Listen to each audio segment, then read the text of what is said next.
आप सभी को 2024 की बहुत बहुत बधाइयाँ। Wish you a happy new year.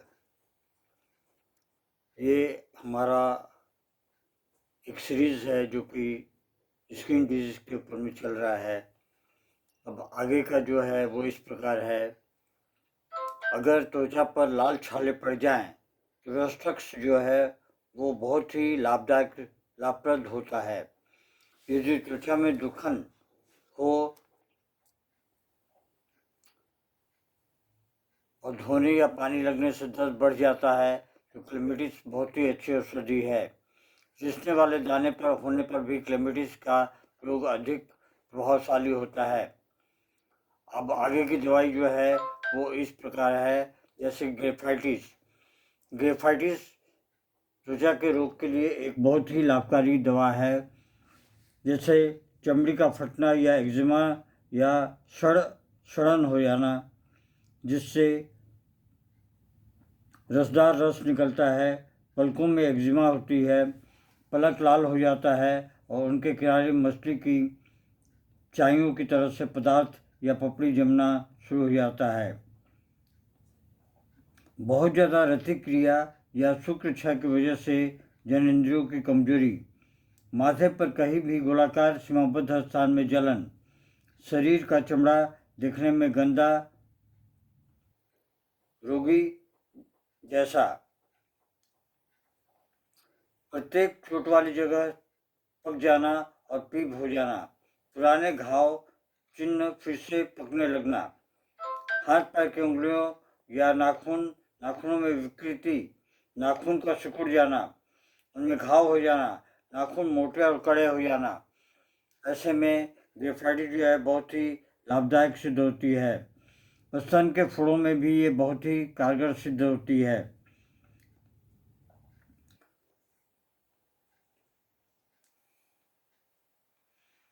ऋतु के बाद और पहले उदर का स्राव, खाल, जला देने वाले स्राव, दिन रात निकलना, ऐसे में सिपिया बहुत ही अच्छी दवा है।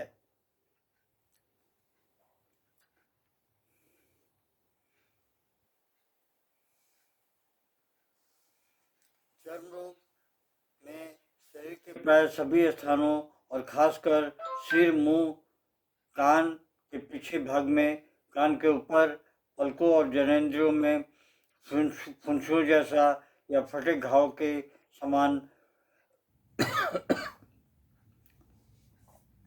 किसी भी तरह के उद्भेद से मधु जैसा गाढ़ा लसदार रस निकले तो उसकी ये बहुत बड़ी औषधि है। बहुत से छोटे छोटे बच्चों के माथों और कानों में एक तरह का पदार्थ जम जाता है और चर्म रोग होता है।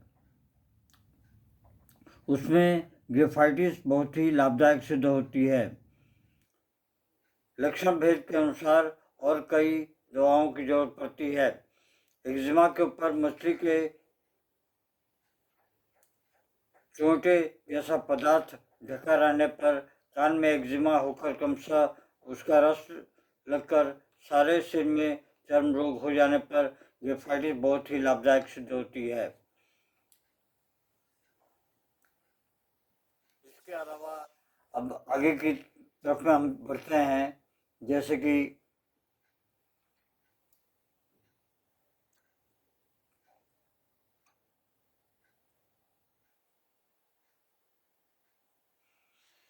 सुबह के समय उस पर खुजली होती है, त्वचा की पपड़ी सफेद होती है। ऐसे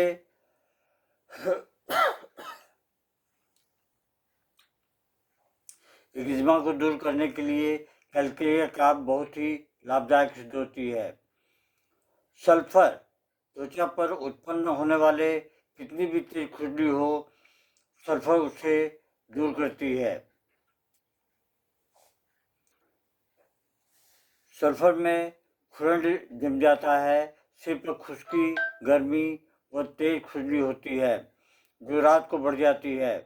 खुजलाने से दर्द होता है, पानी लगने से जलन होती है, लाल रंग के एक्जिमा होने पर सल्फर की 6 या 30 की पोटेंसी में देने से काफ़ी हद तक आराम मिलता है। खुजली में खुजलाने से त्वचा तेज जलन होती है एवं नहाने से, पानी लगने से इसमें एग्रेवेशन भी होता है।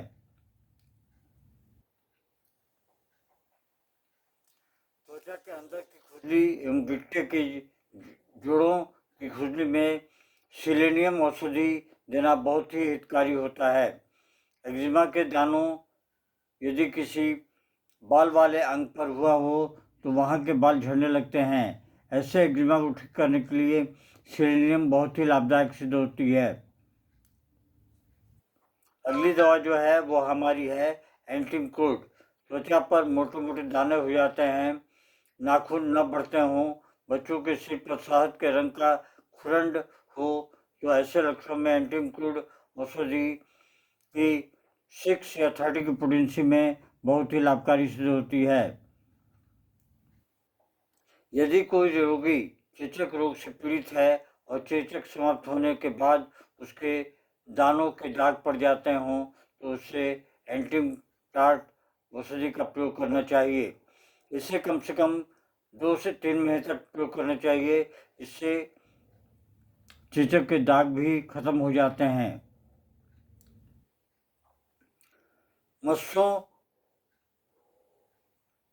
मस्से होना या एक्जिमा हो जाने पर इस औषधि का थुजा का प्रयोग बहुत ही लाभदायक होता है। चेहरे पर दाने होने पर थुजा औषधि की 30 या 200 की शक्ति बहुत ही लाभ देती है। टीका लगवाने के बाद भी अगर कोई असुविधा होती है या कोई कॉम्प्लिकेशन राइज होता है तो टीका मतलब वैक्सीनेशन, तो इसकी 30 की पोटेंसी में यूज़ करने से बहुत ही फ़ायदा मिलता है। इसके साथ में बेसिलिनम भी दे सकते हैं। बेसिलिनम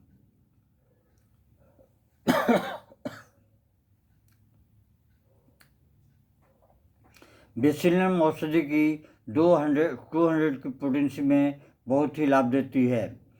इसके अलावा जो अगली दवा है वो है बिलिस परनिस। नम हवा लगने या अचानक मौसम परिवर्तन के कारण यदि त्वचा का कोई रोग हो तो उसमें बिलिस परनिस जो है बहुत ही लाभदायक सिद्ध होता है। नेट्रम्यूर यदि नाखून का वह भाग जो मांस से जुड़ा हुआ होता है, यदि उस स्थान पर सूजन हो जाए तो रोगी को नेट्रम्यूर औषधि की 30 की पोटेंसी दिन में 4 बार देने से बहुत भी लाभदायक सिद्ध होती है। जोड़ों में दर्द, जोड़ों में पानी वाले छाले होने, होठों पर छाला होना, बुखार में छाले होना आदि रोगों में इस औषधि का प्रयोग बहुत ही लाभदायक सिद्ध होता है। बिना खुजली वाले एक्जिमा होने पर, ऐसे एक्जिमा जिसमें खुरन पड़ जाते हों और नीचे से गाढ़ा पीप का स्राव होता हो, पित्ती उछलना व खुजली होना आदि में नेट्रम्यूर औषधि 30 की पोटेंसी में बहुत ही लाभदायक सिद्ध होती है। क्रियाजोड़ के बारे में क्या कहना? जोड़ों के पास की वह पेशियां जो जोड़ों को फैलाने में मदद करती हैं, उस पर दाने होने पर क्रियाजोड़ की औषधि 30 या 200 की पोटेंसी में दिन में 2 बार प्रयोग में लाना चाहिए। बर्बरिस चेहरे पर दाना या फुंसियाँ आदि को दूर करने के लिए बर्बरिस एक्वाफोलियम बहुत ही लाभदायक सिद्ध होती है। लेकिन बर्बरिस एक्वाफोलियम के चेहरे की फुंसियाँ दूर तो करती हैं, लेकिन उसके पहले अगर आप एंथ्रेक्सिनम और पल्सिट्ला और उसके बाद में अगर ग्रेफाइटिस लगा दें तो और भी ज़्यादा आपको जल्दी आराम मिलेगा। आशा है ये वीडियो आपको पसंद आएगी। अगर पसंद आए तो इसे लाइक, शेयर और सब्सक्राइब अवश्य करें। इसके आगे की वीडियो को आप देखते रहें। जय हिंद, नमस्कार। Long live homeopathy, long live